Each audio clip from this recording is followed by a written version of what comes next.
what's happening? What's shaking? What's going on? This is Andy coming to you again from here at Andy's World of Bass. Today I'm going to make a video for you and talk a little bit about the amplifier that I'm playing through right now and the instrument that I'm playing, and just kind of give you a little bit of an overview of how I go about getting my tone and how I have it simplified to the point where I only have to make a couple little minor adjustments and I can cover like a real wide spectrum of kind of tonal needs, you know, to go to different places when I'm out on the gigs and when I'm playing different types of songs. And for me, I've said this before and I'll say it again. I sound like a broken record, but I like to keep the EQ pretty much at noon. You know, I don't like to do a lot of hyping or cutting of EQ. I like to keep everything as flat as possible, and then I'll do a little fine tuning to the specific performance space. If I need a little more low end, I'll goose it up, or if the bass is behaving badly, I might cut it. But one great thing about the Bergantino Forte HP is that it has high and low pass filters, so that really enables me to fine tune the cab to the performance space. So I'm able to really kind of dial that in just using the high pass and low pass filters, and I don't have to get into fiddling with the EQ all that much, which I love, because for me, if it's at noon, that's totally where I want it to be. And the variable ratio compressor is really important on this amp. I like to use it at about 30% all the time.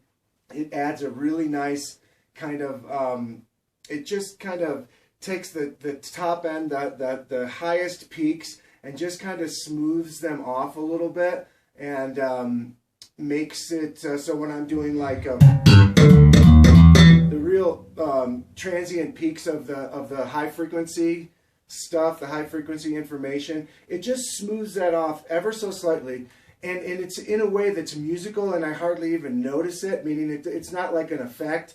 It's just doing something that I think is making the amplifier perform in a very efficient way, both sonically and technically. So it's very nice having that on there. The best thing about this amp, there's many great things about the amp, but the best thing about it is that it has 1200 watts. And I've said this before and I'll say it again. When it comes to the amount of power that the bass amplifier has, it's not about having 1200 watts and wanting to play loud all the time. I'm not a loud player. I'm not constantly being told to turn down. In fact, never. I know how loud to play, but I need to be able to play very, very loud for half a second, or for quarter of a second. You see what I'm saying? And that's what headroom gives you. It gives you instantaneous power that delivers a low frequency pitch in a very tight defined way for just that split second. And when I'm playing, everything about my right hand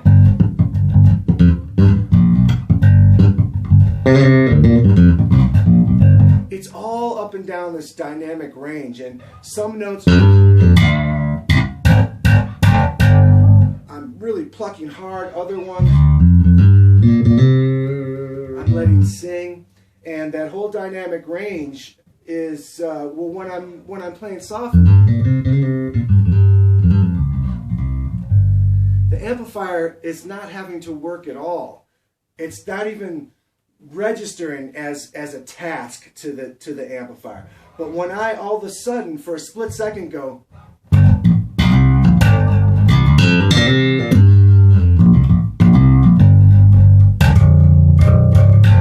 when I go down to that low B like that, all of a sudden that amplifier is like, whoa, it has to wake up and it has to deliver, and it has to deliver now. That's where power comes in. That's where headroom comes in, and that's where it's so crucial. So, you know, that's my favorite thing about the amp, is that it has that much reserve headroom power, so that even when I'm playing at louder volumes, you know, like on a gig where it's, you know, outdoors and I'm pushing 2 cabs and we're playing loud, when I dig in hard and when I need a low pitch and when I need it now, the amplifier can do it.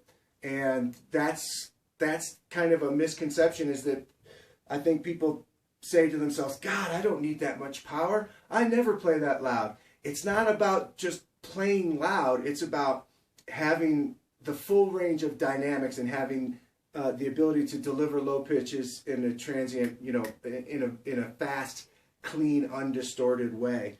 Because typically what we have with speakers, when speakers deny and they make horrible sounds, it's not the speaker, it's the amp that's not sending them a clean signal. You see what I'm saying? A lot of times people blame it on the speakers when it's not the speaker's fault. It's the amp that can't handle that transient attack.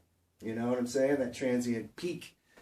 So, you know, this particular rig with this cab, this is the HG holographic 412 cab. It's completely sealed. It has no ports, and it has one 12-inch speaker shooting out the back, 3 that shoot out the front, and then it has a high frequency, an attenuated high frequency driver, which I leave also flat. And everything I need is right there. You see what I'm saying? Like if I'm looking at it on a graph, I don't know, but you know the way my ears hear it, I hear an equal amount of everything. I'm hearing enough low, warmth and roundness. I'm hearing enough throat and growl and low mid cut through.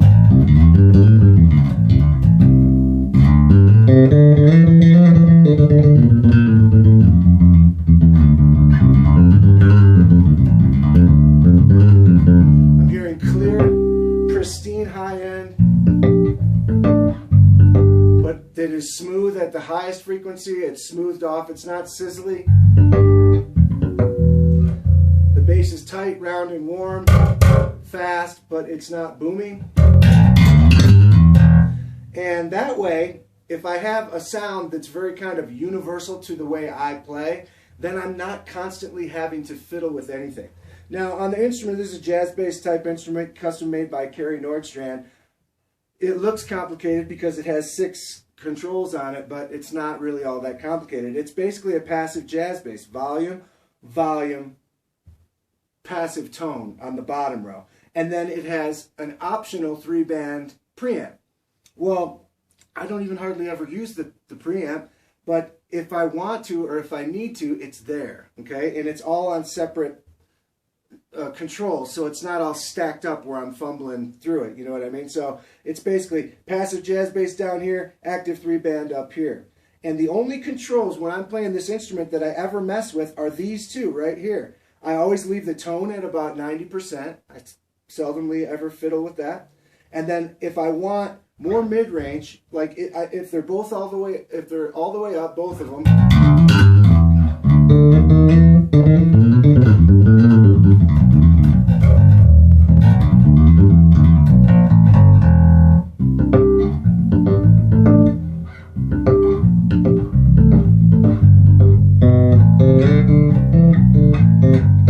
I have that full range sound that I'm talking about with a slight amount of mid-range scoop that happens when you have 2 jazz bass pickups turned all the way up at the same time, right? Now, if I want more mid-range, all I have to do is turn down the front pickup from 100% to 95%.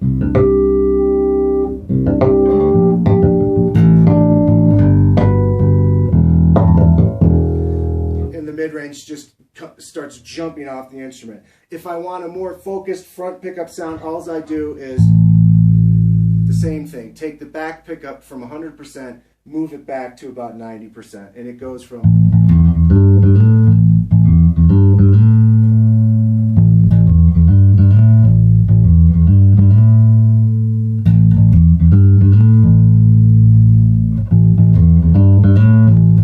It's like taking the lens of a camera and making it come into focus. So the only 2 knobs, it seems like I got a bunch of knobs that I might, you know, be constantly having to mess with, or that you think I need, but it's not the case. The only 2 I ever mess with are the 2 volume controls. More mid-range, I turn down the front pickup. More focused, fat front pickup sound, I turn down the back pickup a little bit. So these are the only 2 I ever grab. If I need EQ, it's right here.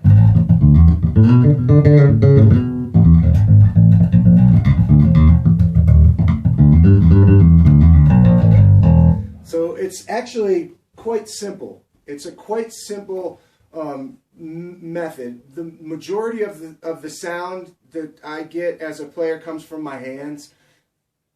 The instrument and the amp are the vehicles to deliver it, but I tend to keep the amplifier pretty much everything at noon. I think that they're the most efficient that way. I think that the power module has the easiest time of getting all the frequencies out there, you know, without struggling to push low end. You know, if you go and boost the bass up, that's going to be leaning hard on your power module to deliver when you want something transient. If you've got the bass all boosted, that's going to really lean hard on the power module. So I just keep them all at noon, and I just, you know, fiddle with the volume controls for each pickup, and that's pretty much all I do. I don't have a pedal board, you know. I have pedals, and I use them occasionally for something specific. If there's a tune or on a gig or something specific where the pedal is needed, but for the most part, I got a cable, I plug in, and I play. Now, that's not to say that I can't get a lot of different sounds, because I can, but they're all coming from here, not from fiddling around with things constantly. And, you know, my reasoning for that is that every time that I have to take my hands off the bass,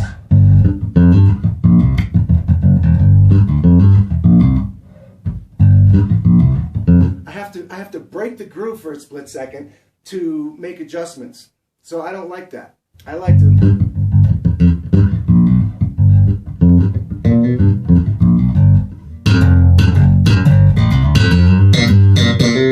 You know, I don't like the idea of having one slap sound and one fingerstyle sound. It needs to sound great for fingers and slap without having to touch a thing.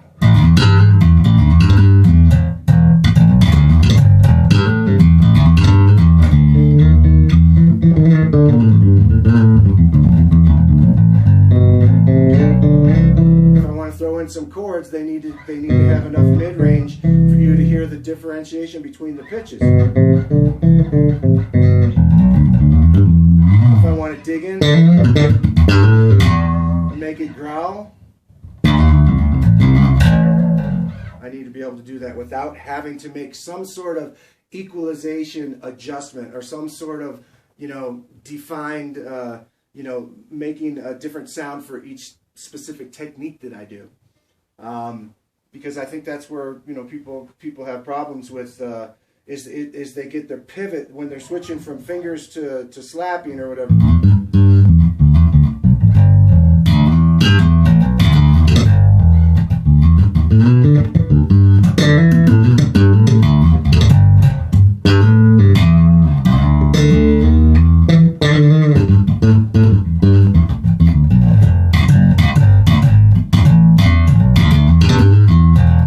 Back and forth between fingers and slapping like 4 times each. If I had to make an adjustment on every one of those times, there would be no groove left. So yeah, there you have it. There's just a little bit of an overview of how I go about doing things, and I just can't say enough good things about the Bergantino Forte HP and the HG Holographic 412 cab, because they've enabled me to just do what I need to do and have a very transparent sound. I don't believe that this amplifier has a lot of coloration. I don't believe that it has an overly hi-fi sound. I believe that it has a very transparent sound, and it has a kick-ass power module in it that can handle the task at hand, and it can comfortably run down to 2 ohms and push two big 4 ohm cabinets all day long, and it doesn't even, you know, it doesn't even break a sweat. So it's the kind of amplifier that I can depend on, and the kind of amplifier that has proven itself to me, because I've probably used it on 30, maybe 40 gigs so far in a variety of different kind of venue applications, from bars to small outdoor festivals to big outdoor festivals. And you know, I was kind of late to the party of really getting behind the D-Class technology. I don't know that I was late to the party, but I really wasn't buying what they were selling for the first 10 years. You know, it took a while for that technology to get to where it is now. And I'm telling you, it's different now than it was 10, 15 years ago. It's better, a lot better. So, you know, nowadays you can have an amp that only weighs 5 pounds or a little more, and you can have 1200 watts, and it feels like 1200 legit watts that won't let you down. And I'll even say that the 800 watt, like the you know, the Forte, or the regular Forte, or the B amp, that one also will run down to 2 ohms all day, and it delivers 800 watts. And it doesn't. I'm not gonna try and say that it's not powerful, because it is very powerful, as are many of the amps that are out in the 800 watt range. Many of the manufacturers that are putting out these D-class amps in the 800 watt range, like Gensler and Galen Kruger and GR Bass and many others. Anything down under that, I'm still not a fan. But that's just me, you know. I'm nuts about headroom, and I hear the difference. And then nothing drives me more bananas than when everything's going really well, and the one time that I needed this loud dynamic, the one time that I really needed the amplifier to deliver, it couldn't. Even if it was only for half a second, it's enough to distract me. And if it distracts me, then it's not making my musical experience as awesome as it can be. I don't want to be tiptoeing around the tulips with the amp, meaning I don't want to pull back, you know, like I don't want to have to hold back and play at half of my ability, or half of my passion, because I'm afraid that I might harm the poor little amplifier. Screw that. I need one that I can beat the snot out of, and it will handle it. And I don't mean beat the snot out of it irresponsibly. I know how to listen to the amplifier. I think that a lot of people don't know how to listen to an amplifier. It's like, if it's making a sound like it's in pain, it is in pain.